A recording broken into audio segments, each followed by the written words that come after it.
नमस्कार।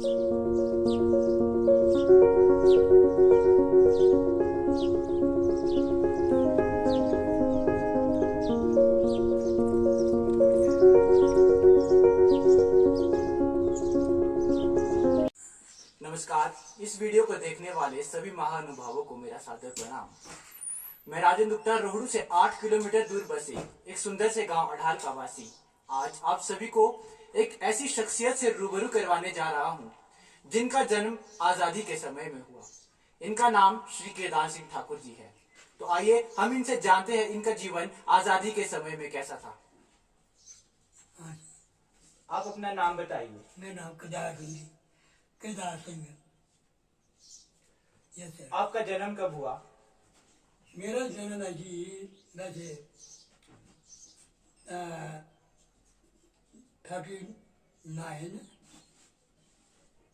जून 39 जून।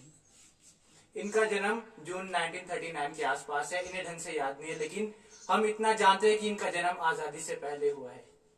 तो क्या आप हमें बताएंगे कि आजादी से पहले आपका जीवन कैसा था? मतलब आप किस तरह से फील करते थे, आप अपना दिन किस तरह से स्पेंड करते थे?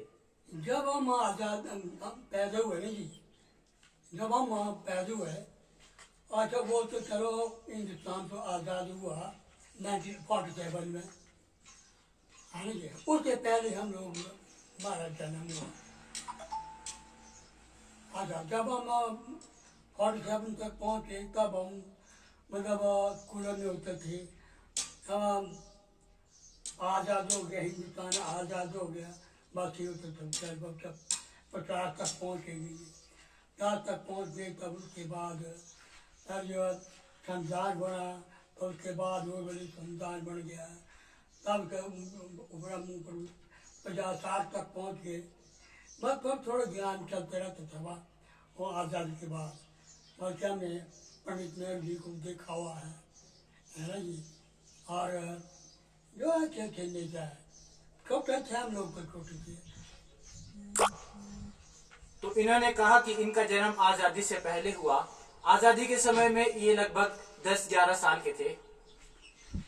तो इनका कहना है कि जब इनका जन्म हुआ, जब आजादी हुई, आजादी के समय में इन्हें कुछ खास याद नहीं, लेकिन आजादी के समय में ये स्कूल पढ़ते थे। और आजादी के समय में जब देश आजाद हुआ तो इनका कहना है कि उस समय पूरे देश में खबर फैल गई कि हमारा देश आजाद हो गया और इन लोगों ने बहुत खुशी मनाई। और इनका ये भी कहना है कि इन्होंने पंडित जवाहरलाल नेहरू जी को भी देखा है। तो क्या आप हमें ये बताएंगे कि जब हमारा देश आजाद हुआ उसके बाद आपके ऊपर कैसा प्रभाव पड़ा, कि आप लोगों ने उसके बाद किस तरह से अपना जीवन जिया? मतलब आपका फीलिंग्स कैसी थी? हाँ जी। आपकी फीलिंग्स कैसी थी? फीलिंग? हाँ जी। अब फीलिंग तो अब हम लोग तो क्या सोचते थे, कुछ इतना हमारे को वो कोई ध्यान भी नहीं था ना। ये बस हिंदुस्तान आज़ाद हो गया, हिंदुस्तान आज़ाद हो गया। चलो हम 60 तक पहुँच गए थी। फिर तब जाके मैं मतलब हम लोग ऊपर किन्नौर तक भी गए थी। उस वक्त मतलब हमारे को इतना खास नहीं था। हम नौकरी में भी नहीं लगे थे, उस वक्त नौकरी में नहीं लगे थे हम लोग। उसके बाद जब हम नौकरी में लगे तब जाके थोड़ा बहुत तब चलो ज्ञान चलता रहा। इनका कहना है कि जब हमारा देश आजाद हुआ तो हमें कुछ खास फीलिंग्स नहीं आई, क्योंकि ये उस वक्त छोटे छोटे थे। लेकिन इनका ये भी कहना है कि जब हमारा देश आजाद हुआ तो हर जगह ये खबर फैली कि भाई देश आजाद हो गया, और हमने बहुत खुशियां भी मनाई और जगह जगह पे हम घूमने गए। और मैं आप लोगों को एक बात बता दूं कि भले ही इनकी उम्र 80 साल से ऊपर है, लेकिन ये आज भी अपनी भाषा नहीं भूले, ये आज भी अंग्रेजी नहीं भूले, ये आज भी हमारी अंग्रेजी भाषा को बड़े अच्छे से समझते हैं। और ये एक रिटायर्ड टीचर है। क्या आप हमें बताएंगे कि जब आप जवान थे तो आप किस तरह से काम करते थे? मतलब आपका दिन कैसा रहता था कि भाई जो आप तब से लेकर इतने स्वस्थ हो, आज तक इतने स्वस्थ हो, बिना सहारे के चल रहे हो? हाँ जी। आपकी सेहत इतनी अच्छी किस तरह रही? सेहत? हाँ जी, मतलब आप क्या करते थे अपनी जवानी में? हम क्या करते थे जी, पढ़ते थे मतलब हम लोग गांव में होते थे, फिर गांव से अब तो क्या करते थे, हम ड्यूटी पर होते थे तो वहाँ पर अपना वो किन्नौर में जम दिए हुई पहलवान अपना जो हमारा काम था वो करते रहे जी। फिर हम उसके बाद हमारा बाकी तो कि हमारा क्या था, हमारे तो बच्चों को पढ़ाना ही था, बाकी में तो कोई ये हमारा कोई खास कल्चर भी नहीं क्या बाकी। और जो आप और तो क्या बोलेंगे, हम तो निराश हो गए, वो थी हम ऐसे गृहस्थ में भी रहे, बाहर भी रहे, स्कूलों में भी रहे। स्कूलों में बहुत अच्छा देखा हमने। उस वक्त जब हिंदुस्तान आज़ाद हुआ, उस वक्त हमारे यहाँ हिमाचल में ऐसे कोई विधानसभा नहीं थी, टेरिटोरियल कॉन्स्टिट्यूंसी थी।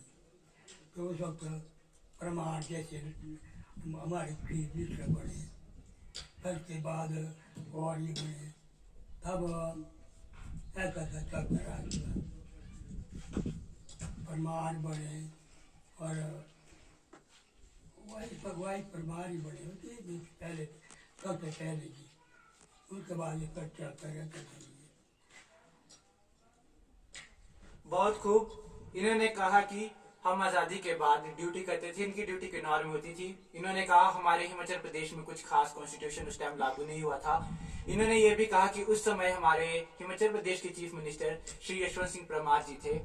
तो मैं आपसे पूछ रहा हूँ कि मतलब आप अपनी जवानी में अपनी सेहत का ध्यान किस तरह रखते थे? मतलब जैसे आज के समय में आज के बच्चे लगभग फोन पे चिपके रहते हैं या कुछ वीडियो गेम्स में लगे रहते हैं, टीवी में लगे रहते हैं।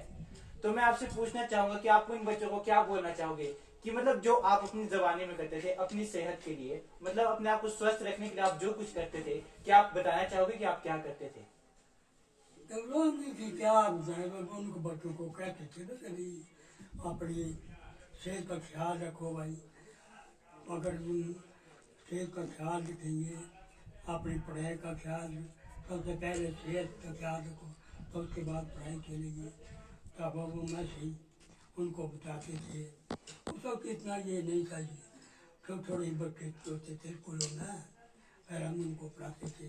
और हमने कोई ऐसा ये कोई बात कोई विशेष काम नहीं किया जी, बात तो भाई पढ़ाई का काम था जी। जैसे तब रिटायर हुए तब हम एकदम हम घर में आए, घर में बैठ गए, बस हम घर में रह गए। इन्होंने कहा कि हमने कोई विशेष काम नहीं किया।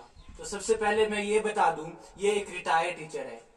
और जो एक टीचर होता है, टीचर जो काम करता है वो काम दुनिया का सबसे विशेष काम होता है, क्योंकि वो देश का, इस दुनिया का भविष्य बनाता है। तो मैं आपसे कहना चाहूंगा कि आपने अपने जीवन में सबसे बड़ा, सबसे विशेष काम किया, सबसे अच्छा काम किया आपने, इतने बच्चे आज तक पढ़ाए।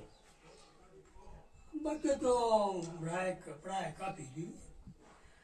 किसी साल यहाँ 15-20 बच्चे भी होते थे स्कूलों में, 25 से 30 भी होते थे, 35 भी होते थे, 40 भी होते, 5 तक होते थे, 5 तक होते थे बच्चे।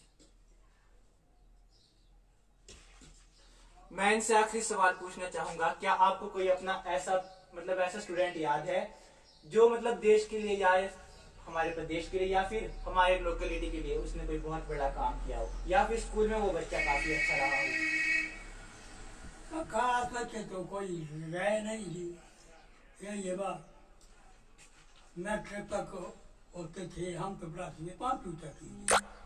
बाकी जो हाई स्कूलों के बच्चे वो हाई स्कूल तक जाकर वो नौकरी में जाते थे। उसको वक्त ऐसे कोई खास विशेष लिए नहीं चाहिए। एक तो अकेला नहीं गया, अब तो बड़े बड़े लोग जो है फॉरवर्ड हो गए, बातचीतों में भी काफ़ी फॉरवर्ड हो गए। वो सब तो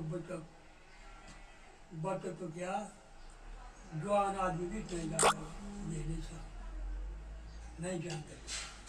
हम लोग टीचर ही थे, हम लोग इतने जानते बस हमारा काम से वो जो टीचर बच्चों को पढ़ाना था, बाकी कोई खास ये काम नहीं समझ।